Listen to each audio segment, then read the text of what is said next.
Level update! Level update! Jesus God, this show is gonna be so long. I love that. Oh, yes, Philly Reese. That's a good idea. I should do that. How do I do that again? Hey guys, we now know, I think, what Michael Pachter was talking about when he said that there's a big holiday promotion that Xbox One has coming, and you guys shouldn't buy yet. Assassin's Creed bundle. It kind of is, and it kind of isn't. It's the Assassin's Creed bundle, it's the Sunset Overdrive bundle, it's all those on top of there being a $50 price drop on those bundles. So guys, let me just read off this statement here. The season of Xbox will begin on November 2nd, which is today, right? Yes. Yes, November 2nd, when Xbox One will be available for a special limited time promotional offer of $349 in the US. Special promotional pricing of $50 off the console of your choice applies to the Xbox One console, including special edition bundles offering some of the year's most anticipated games, Assassin's Creed Unity, Call of Duty Advanced Warfare, and of course Sunset Overdrive with that awesome white Xbox One, which looks great. Now everybody's kind of gauging this. Now, what do you call this? Do you call this them really going for it, or do you call this desperation? I call this fucking making up for the idiocy that was a $399 price drop. Your Kinect system is $150 on its own. Yeah. The system sells with the Kinect for $500. How is $400 beneficial besides me just being a little cheap? When you like really go down to the most simplistic like call out here, it started off as $500, now it's $350. Like you could only get an Xbox One at $500 at launch. Right. So this is technically $150 less than what you had to pay, a year ago. Right. So some of those guys that bought it a year ago, I wonder how they feel. I wonder if they're a little upset about There's this. a lot of people that didn't want the Kinect. I mean, if you're not going to use it, you're not going to use it. Me personally, I am. So I was really I was really going to wait until get a $500 bundle. Like I wanted the Sunset Overdrive bundle. Yeah. Because of the white console. And I was going to get the game anyway, but I was like, I'm missing Kinect. So now I'm going to be able to get that, save the money that I would spend, spend on a Kinect, and then get a Kinect again, later on at some point. Well, here's the thing. If people are calling them desperate now, I think you need to keep in mind the timeline of Xbox One deals and whatnot. Let me read this off here. It's pretty crazy, actually. So November 2013, that is when the Xbox One launched, right? Right. March is when Titanfall came out. And of course, that was bundled for free with Xbox One, so that's $50 or $60 price drop in a sense there. April, then you had Forza bundled for free. May was when we finally got the Xbox One dropping to $399, removing Kinect.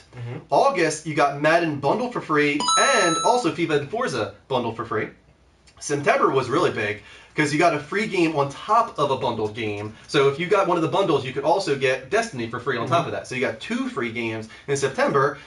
Of course, October, this past month, was the Sunset Overdrive bundle. And now finally, you get a bundle with Assassin's Creed Unity, Assassin's Creed Black Flag, and a $50 price drop down to $350. So technically, you're getting an Xbox One for about $270. Here's a miscommunication I think that there is to me personally. Now they keep calling it a sale, but it should be $350. If your unit is going to cost $500 with a $150 Kinect, and you buy a system without the Kinect, what does math tell you the price should be? Yeah. I mean, the Kinect shouldn't be $150 either. No, I mean, manufacturing costs, it's obviously much below 100, I would imagine. So that's what Microsoft thinks when they're pricing these things out. Right. I mean, you're right though. Right. Yeah. If you're going to claim that it's $150, then you should only charge me $350 for the console without the Kinect. Yeah. So I don't think that this is actually that bad of an idea. They needed something like this anyway, and whether you want to call it desperate or not, they were obviously losing out money. Yeah. There's a lot of people not buying the system that they expected to buy the system last year.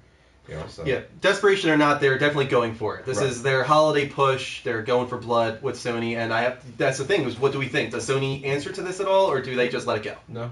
You just think they let it No, go? I think they're going to be like, okay, have fun. We had a GTA bundle. That's our thing. Right. And that's about it, right? Yeah, pretty much. Yeah. All right. So. Cool. Go ahead. You're up, man.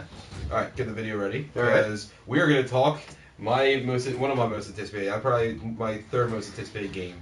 Star Wars Battlefront is set for holiday of 2015, and then Battlefield 5 is also set for holiday of 2015. Wait, no. No, that's 2016. That's 2016. Battlefield 5. Did I put it down there wrong? Yes, thank you for the typo. I am not an idiot. I knew that. Call my husband an idiot? Yes. She will fight you and she will win because you shouldn't hit The dates were announced during the investor relations call this past week. EA has reasoning for the schedule. CEO Andrew Wilson said, "This allows us to have a major first-person shooter title each year. This essentially confirms that Star Wars Battlefront will be a first-person shooter. How do we feel about that?" I don't know, because me, I've never really gotten into Battlefront. Do you think it's actually going to be a first-person shooter? The way they titled this wording, yes, it implies that.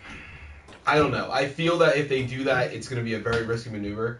What do you think, guys? Are you upset about this? If Battlefront is first person instead of third person, is this something that you're not going to buy in that case? God, that looks unbelievable, right? I can't imagine it looking that good. That just looks like CGI right there. Freaking insane. What was it? Barry McCockiner 3 said Battlefront won't make 2015. He doesn't think so? I don't think so either. I wouldn't be surprised. Barry. No, with how many games were delayed this year, why would people expect late next year games to actually come out on time? Their game that was supposed to launch this holiday, Battlefield Hardline, is pushed back to what, March, I think it was? Yeah, exactly.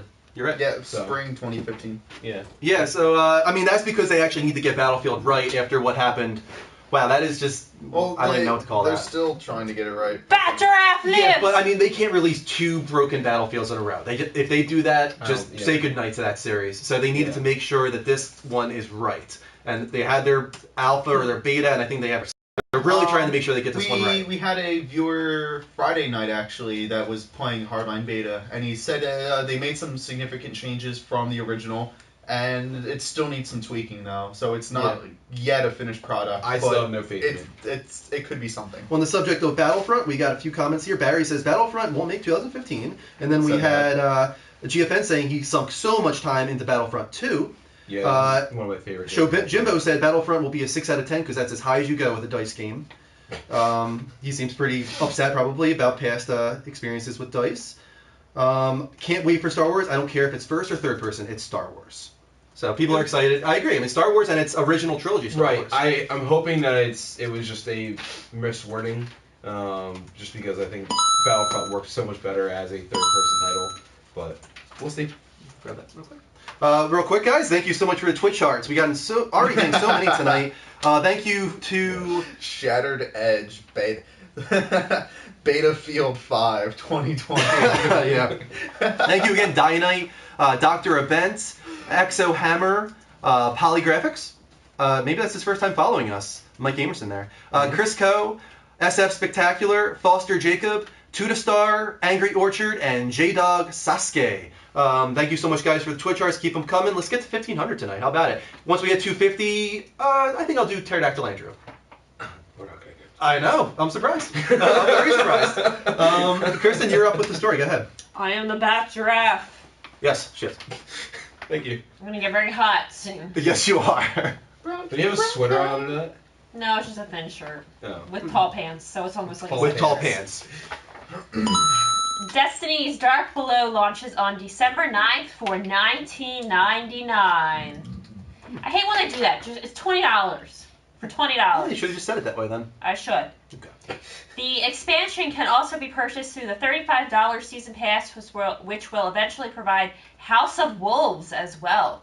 Through Dark Below, Destiny's light level cap will raise to 32, while adding 5 new bounty slots as well. The included strike is called The Will of Crota, and the new 6-player raid goes by Crota's End. All gamers that buy the DLC will also get 3 new competitive arenas: Pantheon, Skyshock, and the Cauldron. However, only PlayStation gamers will have access to a cooperative strike called the Undying Mind. This loses exclusivity to PlayStation after a year, something sure to have upset Xbox owners. Although they are paying the same exact price, Xbox gamers get less content. Yeah, really. That's what's upsetting them right now. Yeah, well, here's all I'm going to say to this. And okay, I've had this conversation multiple times, and every time I said this, they really have nothing for me. And I will agree, I don't like it in general, but I'll say to you people bitching about Xbox, version of Destiny and not getting stuff right away, Tomb Raider. Yeah, your argument is invalid. Shut up. That's the way this works. You know, the Sony, Microsoft, Nintendo, they pay money to developers to get exclusive content. Right now, here's where I'll change. Games, I'm okay with an exclusive, but make it a full exclusive. All right, but don't like this whole thing where you can get a game, but you can't get as much of a game as I do, but you're gonna pay the same price, for X amount of time. Like, I think that's a lot of BS, and I do agree with that. Do you think they should be paying $15 for their DLC as opposed to us who are paying $20? Well, I mean, because at the end of the day, Bungie's going to say, well, they're still getting the content, but fresh. I mean, yes, it's going to be fresh then, but it's going to be something that other people have already done multiple times over, and I'm hoping that you're going to have more content than just 2 DLCs. That's the other thing that this brings into question is when the year exclusivity is up, does Bungie put it up on Xbox Live for $5, or does it suddenly just become free to everybody? I think it's free for everybody. Okay. I think it's going to be free for everybody. Gotcha. I would think so too. That makes sense. But I don't know. It's just between that, this whole semi-exclusive thing that's going on, these wars between the console manufacturers, is BS. Look at my most hated one, and this is something, and I don't like bashing Microsoft because I do like their console. Yeah, sure. And I do like a lot of stuff that they give. But Microsoft's stance on, well, if it releases on anything except for our console first, we don't want it. So games can release on their console first. Like, we have a lot of those indie games. Like, what's that one that you really like? With the little character that has to, where the mom dies at the beginning? Oh, Ori and the Blind Forest. Yes. If, let's say the developer, decided to release that on PlayStation 4 first, well, guess what? Xbox players, you can't play it. Yeah. We're 256! Alrighty, Pterodactyl Andrew real quick. I still have a few more things I want to talk about. Wait, can you put that draft pad on while you do it? For you, I will. Yay! The Pterodactyl giraffe! There you go. Do you want this back? Yeah. So we were talking about, I'm sorry, what were we just talking about? Destiny. Had a few comments in the chat room. I think Ghost said he's going to trade it in, not because of the DLC. He just says he's losing interest in Destiny. I wonder if he's going to pick up Advanced Warfare instead. Let us know. Ghost. Kosher says Tomb Raider. Did PS users buy their copy and then? I don't understand what that means. Oh, okay. I think he's talking about the old Tomb Raider. I'm talking about the new one that has, what is it, 6 months exclusivity?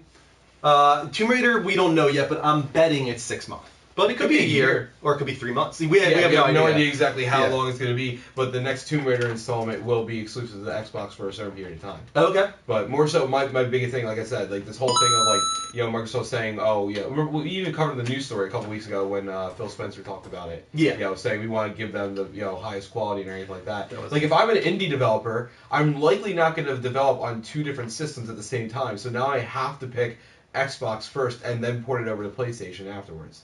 If I want to release something. Shattered Edge just said Microsoft parity clause does not encourage development. I agree completely. Right, Spencer's acting like Xbox owners are first class, and that's why I like the guy. I like him, but that's just total bullshit PR. Oh my god, I hate it. I hate it so much. I think it's one of the most hated stances a company has in the gaming world right now.